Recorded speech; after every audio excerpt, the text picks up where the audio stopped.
Je vais convier cette fois-ci Bertrand Busson, qui est cofondateur de Shapelize.com, qui lui ne bénéficiera pas d'un clip ou d'une vidéo pour présenter son activité, mais de l'assistance de cette machine. Bertrand, c'est à vous. Je m'appelle Bertrand Busson, je suis cofondateur du site Shapelize.com, qui parle forcément d'impression 3D, mais pas que, parce que forcément une imprimante ne marche pas sans un fichier 3D. Donc là-bas, vous avez un scanner 3D, j'ai déjà scanné des gens, c'était la première fois en plus, donc c'est très bien. Donc là, il y a effectivement une imprimante 3D.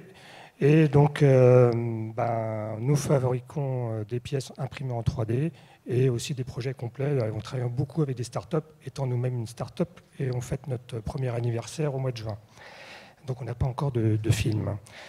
Donc j'ai posé 3 questions, les 3 questions de base. Est-ce qu'avant de venir ici, vous avez déjà vu une imprimante 3D? Vous levez la main, s'il vous plaît. Donc il y a 1 an que je fais des conférences, tout juste, personne ne me prédisposait à faire des conférences sur la 3D, je suis prothésiste dentaire. Donc voilà. Deuxième question, qui a acheté déjà un objet imprimé en 3D? Ou qui porte actuellement un objet imprimé en 3D? Personne. Alors ceux qui sont allés chez le dentiste, ceux qui sont allés chez le dentiste ces 10 dernières années, peut-être ils ont une couronne qui a été imprimée en 3D partiellement. Parce que nous, on utilise les imprimantes 3D industrielles pour fabriquer de la production industrielle et non pas des prototypes. Et troisième question, qui sait dessiner en 3D, la plus importante? Alors les gens qui lèvent les mains, vous me donnez vos cartes parce que vous m'intéressez. Forcément, s'ils se dessinent en 3D, c'est que je peux l'imprimer. Donc l'impression 3D, alors pour ne pas être chauvin, ça a été inventé en France il y a 30 ans. C'est le 30e anniversaire, ça a été inventé le 16 juillet 1984 par 3 Français à Marcoussis dans le 91. La société, c'était Silas Alcatel, elle n'a pas du tout cru en ces 3 inventeurs. Elle a dit, les gars, retournez bosser. Chuckles, un Américain, a déposé 22 jours plus tard la même invention. Naturellement, lui, il est milliardaire. Il fait entre 4 et 5 milliards de dollars de chiffre d'affaires. Donc ça, c'est pour vous situer, c'est français. Donc la France, effectivement, depuis longtemps, a des idées. Est-ce que l'impact de l'impression 3D va être forte? Ben oui, il y a un impact fort parce que ça change la création. Vous pouvez créer n'importe quel objet puisqu'il est imprimé par couche, donc vous n'êtes pas bloqué. Ça a un impact sur la fabrication, forcément, puisque ça imprime un objet, mais ça n'utilise exactement que la matière que vous avez besoin. Si c'est en métal, en titane par exemple, ça n'utilise que 100 grammes de titane, si le volume fait 100 grammes. Et la consommation, forcément, puisque naturellement on peut imprimer à la maison, on peut imprimer dans les Fab Labs ou Fab Shop, on peut imprimer dans les usines qui impriment pour vous des pièces même industrielles. Donc là aussi, je pense que ça va impacter vos métiers à vous aussi. Donc on peut imprimer beaucoup de choses, du métal, de l'or, de l'argent, du palladium, du cuivre, énormément de choses, du plastique, de la résine, du silicone, des aliments, des cellules, bien évidemment, des maisons, etc. Donc dans le e-commerce, oui, je vais prendre un truc qui s'est passé, je crois, l'année dernière, où on a vu tout à l'heure un drone qui allait livrer, donc je crois que c'est Amazon qui allait livrer en drone. Monsieur Grandjean, qui n'est pas là peut-être, mais il a dit moi je vais livrer par téléportation. Donc pour l'instant ils sont à 1 partout, on est au foot. Je vais mettre un 2e point à vente privée, parce qu'il y a une imprimante l'année dernière qui a été inventée aux États-Unis qui s'appelle la Zeus. Disons que j'ai mes enfants qui sont à Tahiti, à l'autre bout du monde, ils ont une imprimante, ils m'ont fait en figurine, je ne peux pas les voir, ils la mettent la figurine dans la machine, ils s'appuient sur le bouton, j'ai la même à côté de moi et ça l'imprime. Donc c'est presque de la téléportation, c'est Star Trek. Donc ça vous dit un peu, vous pouvez fabriquer n'importe où dans le monde, un designer qui ferait un sac ou des chaussures ici, pourrait très bien, sous licence, le fabriquer dans un Fab Lab ou une usine 3.0 au Japon et toucher des royalties. Donc les gens qui font de la 3D, qui font du design, forcément ont un avantage par rapport aux autres. Et je pense que c'est bien pour la création et pour le design. Excusez-moi, j'ai pris des notes.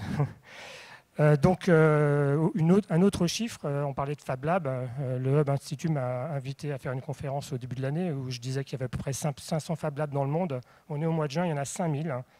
Et donc, le drone d'Amazon rayonnait 16 km autour du lieu de livraison.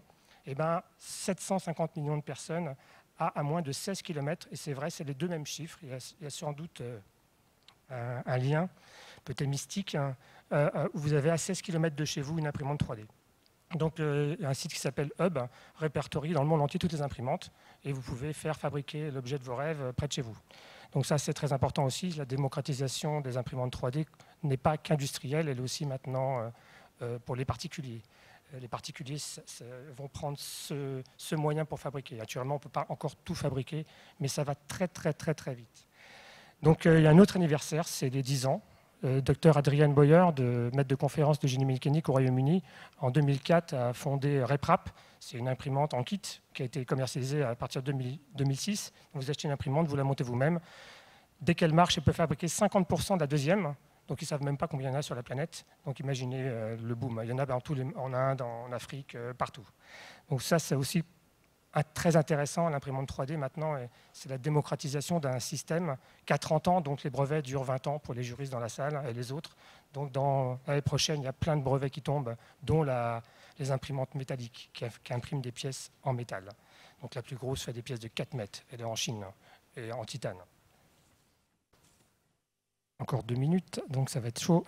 Une étude américaine montre qu'une famille de 4 personnes qui achète ce type d'imprimante qui coûte 750 €, donc c'est vraiment pas cher, peut l'amortir en 1 an. Naturellement, vous avez un tuyau de PVC pour raccorder un évier, ça coûte 4 €, ben là ça va vous coûter même pas 1 €. Vous avez une accroche de douche qui est tombée, un support de n'importe quoi, une pièce. Donc ça, pour tout ce qui est pièces détachées, c'est révolutionnaire. Vous pouvez carrément l'imprimer chez vous ou près de chez vous. Donc 750 € amorti en 1 an. Le phénomène est mondial. Un fichier qu'on utilise, c'est le fichier STL, qui a été inventé par l'américain Chuckles, qui a inventé la stéréotographie. Vous envoyez un fichier n'importe où dans le monde, on peut l'imprimer. Il y a d'autres procédés, donc, comme pour imprimer les maisons. Vous avez vu ça sur Internet. Vous pouvez sûrement plus tard dessiner votre maison par Internet et la commander, on vient l'imprimer chez vous. Vous avez aussi l'alimentaire. Alors ça, c'est un gros boom. Nous, on a importé, au départ, pour déconner, excusez-moi du terme, une imprimante qui imprime en 3D et en chocolat. Mais ça fait 2 fois que je passe à la télévision, c'est un truc de fou, ça. Parce que forcément, ça ne consomme ce que vous avez besoin. Donc imaginez, plus tard, vous êtes bloqué dans un embouteillage, vous avez un repas, vous appuyez sur un bouton, je veux une pizza, ça vous imprime la pizza à la maison, vous rentrez, vous mangez la pizza. Il n'y a pas de déchets. Donc ça, les Américains se sont aperçus que mettre ça dans une station orbitale, dans un truc où c'est vraiment dangereux de gâcher la nourriture, ça optimisait les ressources.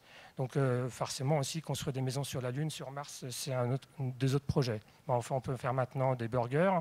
Donc le premier burger l'année dernière a été imprimé avec des cellules. Donc imaginez, on ne tue plus l'animal, on imprime des steaks qui ont le goût d'une vache normande. Et la vache normande, elle est encore vivante. Et naturellement, on dit que 50% des pièces dans le futur seront imprimées dans le médical. Donc là, je suis bien placé pour le savoir. Forcément, moi, quand j'ai commencé en 98, même en 95, j'imprimais des pièces principalement dans le médical. Là, c'est des cellules qu'on va imprimer. Donc, c'est vos organes malades ou à réparer. Donc là, c'est proche de l'immortalité. Donc, je vous remercie de votre attention. Si vous avez des questions, je vous scanne entre les tout à l'heure. Il y a sans problème.